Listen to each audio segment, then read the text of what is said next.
തൃശ്ശൂർ ജില്ലയിലെ ചാലക്കുടി പട്ടണത്തിനടുത്തുള്ള കനകമലയിലേക്കാണ് നമ്മളിന്ന് പോകുന്നത്. കുട്ടീസ് ആൻഡ് മീയുടെ പുതിയൊരു വീഡിയോയിലേക്ക് എല്ലാവർക്കും സ്വാഗതം. കുറച്ച് നാളുകൾക്ക് മുന്നേ എടുത്ത വീഡിയോ ആണിത്. വീഡിയോ ഇടാൻ ലേറ്റ് ആയിട്ടോ. നോമ്പ് കാലത്ത് എല്ലാവരും മലയാറ്റൂർ പോകും. അതുപോലെ തന്നെയാണ് കനകമലയിലേക്കുള്ള യാത്ര. പരമാവധി എല്ലാ വർഷവും നമ്മളും വരാറുണ്ട് കേട്ടോ. ഈ കൊല്ലവും ഫാമിലി ആയിട്ടാണ് നമ്മൾ ഈ കനകമലയ്ക്ക് വരുന്നത്.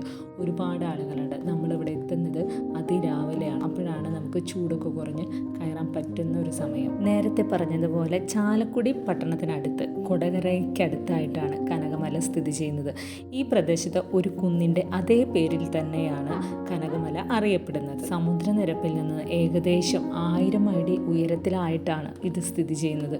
അങ്ങനെ പറഞ്ഞു കഴിഞ്ഞാൽ മലയാറ്റൂരിനേക്കാളും കുത്തനെയാണ് ഈ മല. നമ്മളങ്ങനെ കയറി 4ാം സ്ഥലം വരെ എത്തി. 14 സ്ഥലങ്ങളാണ് ഇവിടെ ഉള്ളത്.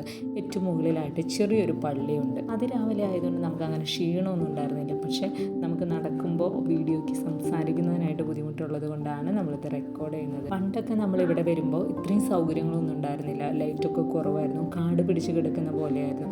ഇപ്പോൾ അതിന് പകരമായിട്ട് നിറയെ ലൈറ്റും പിന്നെ വഴിയൊക്കെ നന്നാക്കിയിട്ടുണ്ട്. അതുപോലെ കുടിക്കാനുള്ള വെള്ളവും, മുകളിൽ പോയാലും അവിടെ നമുക്ക് അത്യാവശ്യത്തിന് വെള്ളം വാങ്ങിക്കാനുള്ള സൗകര്യം. ചൂട് കൂടിയ സമയമായതുകൊണ്ട് എല്ലാവരും അതിരാവിലെ അല്ലെങ്കിൽ രാത്രി അങ്ങനെയാണ് ഈ മല കയറി ഇറങ്ങുന്നത്. ഈ മലയുടെ താഴ്വാരത്തിൽ വലിയൊരു പള്ളിയുണ്ട്. അത് അവരുടെ ഇടവക പള്ളിയാണ്. അത് കഴിഞ്ഞ് നമ്മൾ ഈ കുന്ന് കയറി കഴിഞ്ഞാൽ മുകളിൽ ചെറിയൊരു പള്ളിയുണ്ട്. പള്ളി എന്ന് പറഞ്ഞാൽ ചെറിയൊരു കപ്പേള പോലെയൊക്കെയുള്ള ഒരു സ്ഥലം. അവിടെ അത്യാവശ്യം ഈ നോമ്പ് കാലത്തൊക്കെ കുർബാനയും കാര്യങ്ങളൊക്കെ ഉണ്ടാവാറുണ്ട്.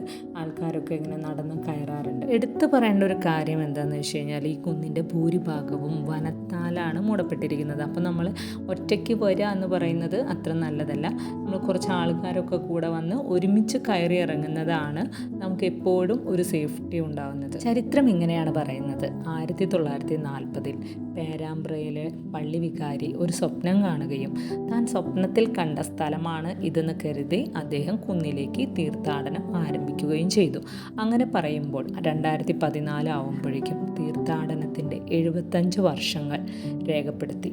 അങ്ങനെ നമ്മളിപ്പോൾ 14ാം സ്ഥലം വരെ എത്തിയിട്ടോ. ഇതിന് മുകളിൽ കാണുന്നത് ഒരു കപ്പേളയാണ്. ഒരുപാട് ആളുകളുണ്ട്. രാവിലെ അവിടെ കുർബാന നടക്കുന്നുണ്ട്. നേരത്തെ നടന്നെത്തിയവർ അവിടെ റെസ്റ്റ് എടുക്കുന്നത് കാണാൻ സാധിക്കും. ഇതുപോലെ തന്നെ ഈ പള്ളിയുടെ പുറകിലും കുറച്ച് സ്ഥലങ്ങളുണ്ട് നമുക്ക് ഇരിക്കാൻ പറ്റിയത്. പക്ഷേ ഇതിന് ചുറ്റും കാടാണ്. അതുപോലെ തന്നെ നല്ല ആഴത്തിലേക്കാണ് സ്ഥലം കിടക്കുന്നത്. എങ്ങാനും ഒന്ന് കാല് തെറ്റിക്കഴിഞ്ഞാൽ വളരെ റിസ്ക് പിടിച്ചൊരു ഏരിയ ആണ് കേട്ടോ.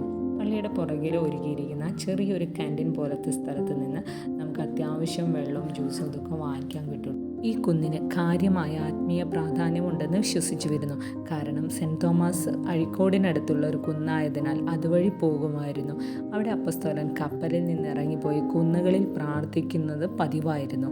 യേശുവിൻ്റെയും ശിഷ്യന്മാരുടെയും ഒക്കെ ഒരു സവിശേഷതയായിരുന്നു ഈ കുന്നുകളിൽ കയറി പ്രാർത്ഥിക്കുന്നത്. ആ വിശ്വാസത്തെ മുറുകെ പിടിച്ചുകൊണ്ട് ഇന്നും നിരവധി ആളുകൾ നോമ്പ് കാലമായി കഴിഞ്ഞാൽ ഇവിടെ പ്രാർത്ഥനയ്ക്കായിട്ട് കയറി ഇറങ്ങാറുണ്ട്. ഇവിടെ ഇരുന്ന് സൂര്യോദയം കാണുന്നതൊക്കെ വളരെ ഭംഗിയാണ്. പക്ഷേ അതുപോലെ തന്നെ വളരെ അപകടം നിറഞ്ഞ ഒരു സ്ഥലവും കൂടിയാണ് ഈ പള്ളിയുടെ ബാക്ക് വശം. വളരെ ശാന്തമായി ഒരു ശല്യവുമില്ലാതെ പ്രകൃതി ഇങ്ങനെ ആസ്വദിച്ചിരിക്കാൻ പറ്റിയ വളരെ നല്ലൊരു സ്ഥലമാണ് കേട്ടോ.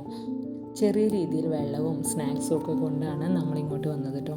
അതൊക്കെ കഴിച്ചതിന് ശേഷം നമ്മൾ വീണ്ടും തിരിച്ചിറങ്ങാൻ തുടങ്ങി. മലയാറ്റൂർ മലയും കനകമലയും തമ്മിൽ കമ്പാരിസൺ ചെയ്യുമ്പോൾ മലയാറ്റൂർ മല കുറച്ചുകൂടി സ്ലോപ്പ് നമുക്ക് തോന്നും. പക്ഷേ കനകമല കുത്തനെയാണ്. അതുപോലെ മലയാറ്റൂർ മലയിലേക്ക് നടന്ന് കയറുമ്പോൾ ഒരുപാട് സ്ഥലം പരന്ന് കിടക്കുന്നുണ്ട്. പക്ഷേ കനകമലയ്ക്ക് നമുക്ക് അങ്ങനെയില്ല. പാറക്കല്ലുകളാണ്. പെട്ടെന്ന് നമ്മൾ കാല് ചവിട്ടി സ്ലിപ്പായി പോകും. അതുപോലെ ഇവിടെ നിറയെ കാണുന്ന ഒരു ചെടിയാണ് കായാമ്പ് കേട്ടോ. ഒരുപാട് സിനിമാ പാട്ടുകളൊക്കെ നമ്മൾ കേട്ടിട്ടുണ്ടാവും. ഔഷധ ഗുണമുള്ള ഒരു ചെടിയാണിത്. നല്ല നീല നിറമുള്ള പൂക്കളോട് കൂടി നിറഞ്ഞ് പൂത്ത് നിൽക്കുന്ന കായാമ്പു ചെടികൾ ഇവിടെ നിറയെ ഉണ്ട്. നമ്മൾ താഴെ എത്തുമ്പോഴേക്കും ഒരുപാട് പേർ കുരിശുകളുമായി മുകളിലോട്ട് കയറിക്കൊണ്ടിരിക്കുന്നുണ്ട്. നടക്കാൻ ബുദ്ധിമുട്ടുള്ളവർക്ക് ഉപയോഗിക്കുന്നതിനായി ഇവിടെ വടി വെച്ചിട്ടുണ്ട് കേട്ടോ. അതും ഉപയോഗിച്ച് നമുക്ക് കുറച്ചും കൂടി എളുപ്പത്തിൽ നടന്ന് കയറാൻ പറ്റും. അങ്ങനെ നമ്മളിവിടെ താഴെ എത്തി. ഈ കാണുന്ന വണ്ടികളൊക്കെ മുകളിലേക്ക് കയറിപ്പോയവർ പാർക്ക് ചെയ്തിരിക്കുന്നതാണ്. എല്ലാ പ്രാവശ്യവും നമ്മളിവിടെ വരുന്നത് വീട്ടുകാരെല്ലാവരും കൂടെ ഒരുമിച്ചാണ്. ചിലപ്പോഴൊക്കെ ഇവിടെ വരുമ്പോൾ നമുക്ക് കഞ്ഞിയും ചമ്മന്തിയും കിട്ടാറുണ്ട്. ഇത് നമ്മൾ നോമ്പ് കാലത്തിൻ്റെ ആരംഭത്തിൽ തന്നെ വന്നതുകൊണ്ട് കഞ്ഞിയൊന്നും ഉണ്ടായിരുന്നില്ല. ഇതാണ് താഴെ കാണുന്ന പള്ളി. ഇന്നത്തെ യാത്ര ഇവിടെ തീരാണ്. ലൈക്ക് ചെയ്യാനും സബ്സ്ക്രൈബ് ചെയ്യാനും മറക്കരുത്.